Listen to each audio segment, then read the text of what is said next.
Bertie to the rescue. "We've got an excursion tomorrow," Bertie's driver said one evening. Bertie was pleased. He spent most of his time running between Thomas's station and the villages, so a trip somewhere new made a nice change. "Are we taking children to the seaside?" he asked eagerly. "No," said his driver. "It's a group of climbers who want to go to the lake in the hills for their picnic, so make sure you rest your engine." But Bertie's engine wouldn't start when he awoke next day.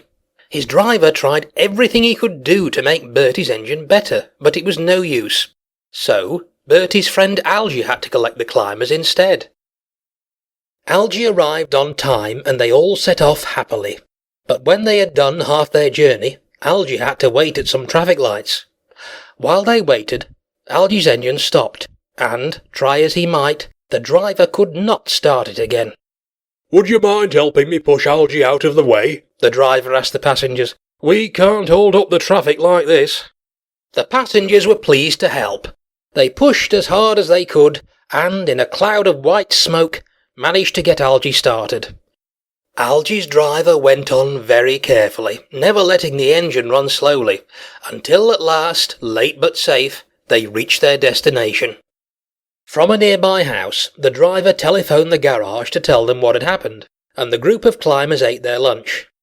Then, while they climbed the hills and walked in the woods, Algy's driver tried to repair him.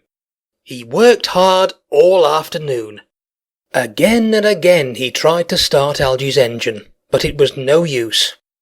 Then, when there was only an hour to go before it was time to start for home, he went to the telephone once more. "Sorry," said the man at the garage.